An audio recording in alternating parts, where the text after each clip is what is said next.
love go? When Trang appears, will Jame's mother let Diep enter her house? How will the story continue? Let's follow this story today. The sun was setting, casting long shadows over the quiet riverside. The air was thick with tension as a small group waited anxiously, eyes fixed on the dusty path. Why aren't they back yet?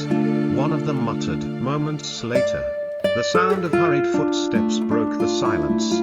The team had returned, exhausted but safe. Without delay, they wrapped the packages and swiftly loaded them onto the boat.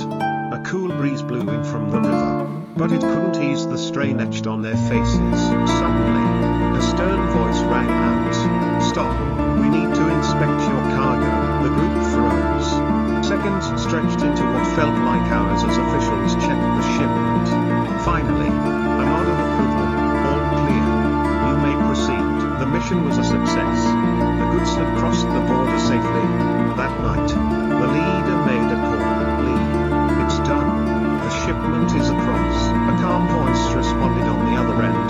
"Well done. This success owes a lot to you, Lee." James Lee, known for his quiet professionalism, was more than just a business partner. He was the kind of person others trusted without needing many words. Elsewhere, in a modest house outside the city, James sat down with his mother over a glass of lemon water. He had just returned from an intense investment meeting. Legal and tax tightening in Vietnam was making things more difficult. Still, James remained composed. "Mom, I want to talk to you about something," he began, voice steady. "I want to build a new house for Diep, close to town, yet peaceful. The old family house is too run down now." His mother nodded gently. "If Diep agrees, we'll make it as comfortable as possible for her." James hesitated before continuing, eyes distant. "I've thought about proposing, but she's only 23. She's been through a lot lately. I want to give her time, let her heal first."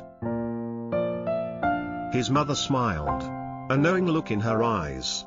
Love, she knew, required patience, especially when someone carried deep emotional wounds. The next day, James visited Duke, a local farmer, to inspect a piece of land. Duke offered him a slice of golden pineapple, sweet, juicy, freshly harvested from the nearby fields. "This is Matt pineapple," Duke said proudly, "a hybrid from the south. High economic value." They walked the property together, surrounded by trees, blessed with clean water and a quiet atmosphere. It was perfect. "I want to buy the entire hillside," James said. "Not just for a house, but for a small farm. Diep dreams of that kind of life, simple, close to nature." Negotiations began. James was willing to pay extra to keep the fruit trees and even dig further into the land for a better layout.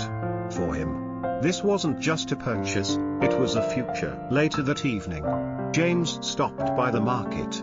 He bought chicken feed, milk, and a few household items. All were for the farm, where Diep was quietly rebuilding her life. Diep herself had only recently returned, visiting an elderly couple who once helped her. She shared how she'd been chased away, wandered through the wilderness, and, by some miracle, had been rescued and brought back to safety, back to James. "I walked for miles, didn't know where I was going," she said, eyes glistening. "But I found James. And now, I'm back at the farm, trying to clean it up again." She declined an invitation to stay for dinner. The farm still needed work, but she brought gifts and gratitude. Sincere, simple, and heartfelt. As she left, the old man called after her, "Come visit again soon, Diep." The sun dipped low. The air was filled with the scent of fruit and soil. Somewhere on the hillside, a young man was preparing a home. Not for himself, but for the girl he loved. For James, love didn't need to be spoken. It was in every action, every effort, every quiet gesture. Because true love isn't declared, it's shown.